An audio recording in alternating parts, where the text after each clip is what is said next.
नमस्कार मंडळी, आपल्या युरोप टूरच्या व्हिडिओजला आपण जी पसंती दाखवली त्याबद्दल खूप आभारी आहोत।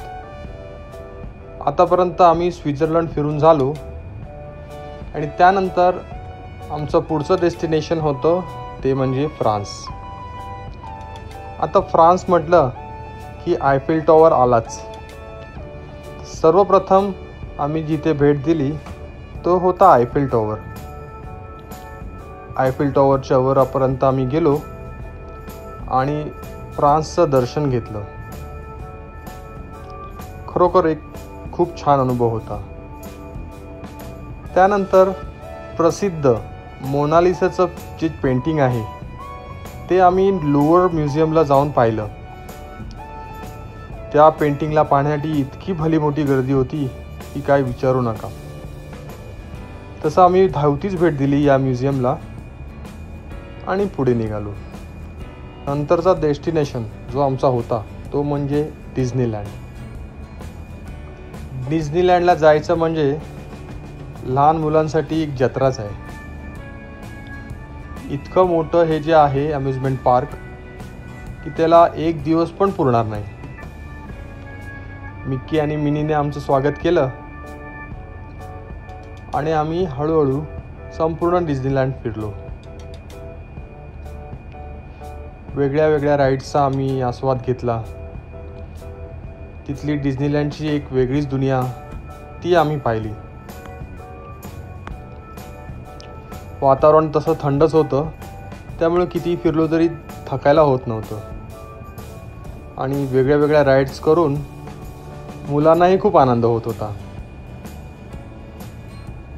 इतक्या मोठ्या परिसरावरती हे पसरलेलं आहे डिझनीलँड की खरोखरच एक दिवस इथे पुरेनासाच आहे। पण आपल्याला इतका वेळ नव्हता, म्हणून आपण जितकं लवकर होईल तितकं ते करून घेतलं। संपूर्ण व्हिडिओ मी दाखवत नाही आहे राईड्सचा वगैरे, कारण इथे येऊन पाहण्यामध्ये जी मजा आहे आणि जे अनुभवण्यामध्ये जी मजा आहे ती कदाचित मी व्हिडिओमध्ये कॅप्चर करू शकलो नसतो। हा डिझनी पॅलेस अतिशय सुंदर होता। प्रत्येक ठिकाणी वेगळे वेगळे ॲडव्हेंचर राईड्स होते। पॅलेसला आतून पाहिलं तर एकदम सुंदर असं सजवलेला होता।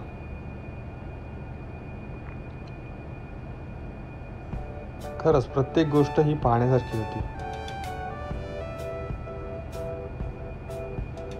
फिरता फिरता संध्याकाळ कधी झाली हे आम्हाला कळलंच नाही। खूप मजा आणि खूप आनंद आणि खूप साऱ्या आठवणी आम्ही गोळा केल्या, ज्या नक्कीच आम्हाला पुढच्या आयुष्यामध्ये अजून आनंद देऊन जातील। मुलांना तर विचारायलाच नको, त्यांना खूपच मजा आली। ॲडव्हेंचर लँडमध्ये जे काही राईड्स होते ते तर खूपच खतरनाक होते।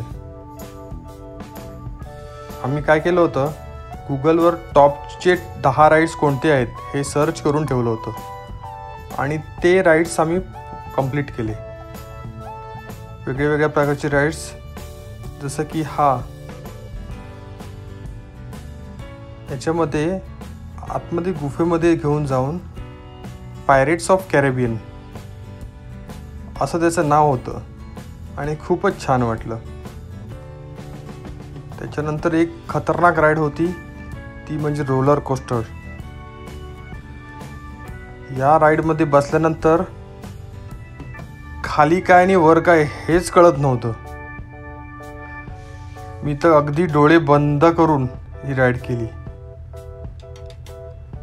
आणि सगळ्यात शेवटी दिवसाच्या शेवटाला डिझनी परेड